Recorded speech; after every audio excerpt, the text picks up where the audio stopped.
এরকম যদি কেউ তওবা করতে পারে, আল্লাহ তাআলা তার ব্যাপারে বলেন ইল্লা মান তাবা ওয়া আমানা ওয়া আমিলা আমালান সালিহা ফাউলাইকা ইউবাদদিলুল্লাহু সাইয়্যাতিহিম হাসানাত।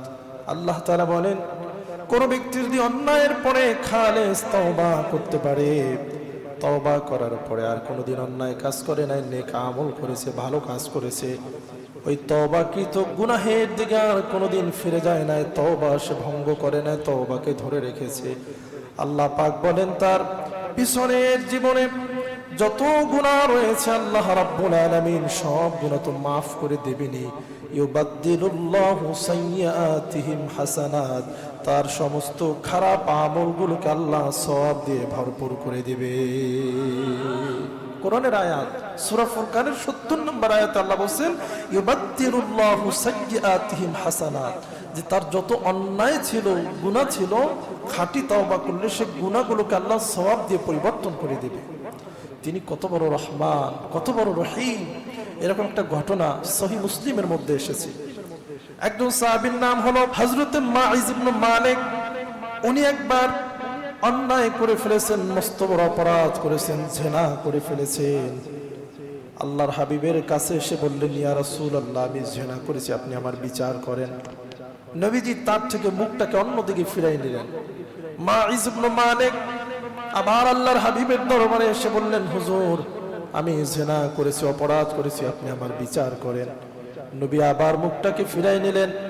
এইবার মাইজ ইবনে মালিক আবার এসে বললেন আল্লাহর হাবিব, আমি জেনে শুনে সজ্ঞানে স্বেচ্ছায় সত্য বলেছি, আমি জিনার মতো মহা অপরাধ করে ফেলেছি, পরকালে আল্লাহর এই কঠিন শাস্তি আমি সহ্য করতে পারবো না, দুনিয়ার মধ্যে আপনি আমার ফয়সালা করে দেন। নবীজি বলছে যে তুমি ফিরে যাও, গোপনে আল্লাহর কাছে মাপ চাও, হয়তো আল্লাহ তোমাকে মাফ করে দিতে পারে, কিন্তু তুমি আমাকে যদি বলো আমি তো সাক্ষী হয়ে যাব। আর যখন চারজন জেনাহের কথা সাক্ষ্য দিবে তখন তো বিচার করতে হবে, সেখানে তুমি নিজে এসে স্বীকৃতি দিচ্ছ। আল্লাহর হাবিব সাহাবীদেরকে ডেকে বললেন, এ সাহাবীরা, এ মাইজ ইবনে মালিক কি পাগল নাকি?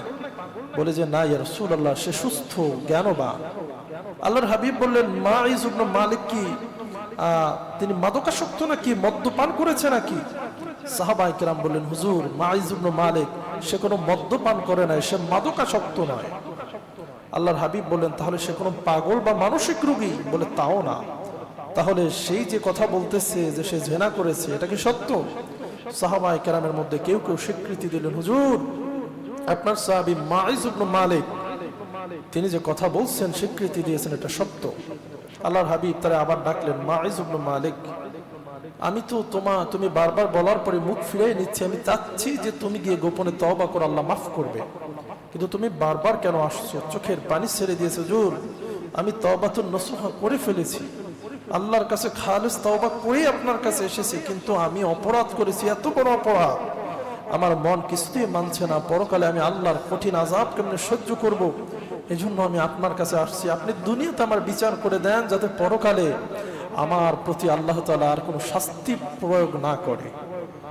নবী করিম সাল্লাল্লাহু আলাইহি ওয়াসাল্লাম সাহাবায়ে কেরামদের মধ্যে যারা রায় শাস্তি কার্যকর করত, শাস্তি প্রদান করত, তাদেরকে ডাকলেন এবং মাইজ ইবনে মালিককে বেত্রাঘাত অথবা পাথর মারা, রজম করার নির্দেশ দিলেন। জিনার যেটা বিচার, যে পাথর মারতে মারতে দুনিয়া থেকে বিদায় করে দাও।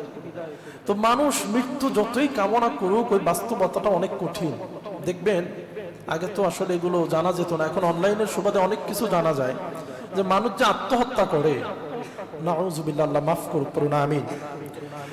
আত্মহত্যা করা যেমন মহাপাপ, মৃত্যু কামনা করা, চাওয়াটাও মহাপাপ। তো মানুষ যখন আত্মহত্যার পথ বেছে নেয়, মানে জীবনের একদম লাস্ট স্টেজ, মানে তার আর কোনো চাওয়া পাওয়া, কোনো স্বপ্ন বাকি নাই, এত বড় ব্যথা বা আঘাত পেয়েছে, এখন সে নিজেকে শেষ করে দিতে চাচ্ছে। তো মানুষ যখন আত্মহত্যা করে খুব সানন্দে, অর্থাৎ সে সিদ্ধান্ত নিয়েছে যে সে জীবনকে শেষ করবে, কিন্তু সে যখন ফাঁসিতে ঝোলে আর গলায় যখন ফাঁস পড়ে, তখন কিন্তু সে বাঁচার আপ্রাণ চেষ্টা করে। আমি একটা ভিডিওতে দেখছি যে একজনের লাইভে আত্মহত্যা করছে, মানে মোবাইলে ভিডিও করে রুমের দরজা আটকাইয়া তারপরে আত্মহত্যা করছে, ওইটা আবার নেটে ছেড়ে দিয়েছে পরবর্তীতে। তো ওই লোক যখন একটা টুলের উপরে দাঁড়ায়, যেভাবে হোক গলায় যখন সে রশি বা কাপড় দিয়ে ফাঁস দিল, ফাঁস দিয়ে পা থেকে টুলটা যখন সরাই দিল, আর যখন কাপড়ের ফাঁসটা গলায় পড়ে দম বন্ধ হয়ে গেল, তখন বাঁচার জন্য সে সর্বোচ্চ প্রচেষ্টা করেছে, হাত পা নাড়াচাড়া, ওইটা বারবার উপরের ওই রশিটাকে ধরা। কিন্তু যখন অক্সিজেন সরবরাহ বন্ধ হয়ে যায়, তখন মানুষের হাতে কোনো ওঠানামার কাজ করে না, আপডাউনের কাজ করে না। তো মানুষ শেষ মুহূর্তে বাঁচার চেষ্টা করে। আমার আলোচনার বিষয় ছিল মাইজ ইবনে মালিককে যখন সাহাবায়ে কেরাম পাথর মারা শুরু করলেন, উনি মৃত্যু যন্ত্রণার ছটফট করে মৃত্যু থেকে বাঁচার জন্য দৌড় দিলেন, বাঁচতে চাইলেন। সাহাবায়ে কেরাম ওনাকে গিয়ে ধরে নিয়ে আসলেন। ধরে নিয়ে আসার সময় ওই মাইজ ইবনে মালিকের গায়ের কয়েক ফোঁটা রক্ত ওই ব্যক্তির, ওই সাহাবীর শরীরে ছিটকে গিয়েছে। কিছুক্ষণের মধ্যে বিচার কার্য সম্পাদন হয়ে গেল। যেই ব্যক্তির গায়ের মধ্যে মাইজ ইবনে মালিকের কয়েক ফোঁটা রক্ত গিয়েছিল, এত বড় পাপী জেনাখোর, তার রক্ত যাওয়ার কারণে মাইজ ইবনে মালিক তিনি বিরক্ত বোধ করলেন। তিনি একটা অসহ্য সূচক শব্দ ব্যবহার করলেন যে নাপাক রক্ত আমার গায়ে লেগেছে। যখন মাইজ ইবনে মালিক বিদায় হয়ে গেল, আল্লাহর হাবিব বলেন, সাহাবীরা, মাইজ ইবনে মালিককে তোমরা অপরাধী হিসাবে মনে করবা না, জেনাখোর হিসাবে মনে করবা না।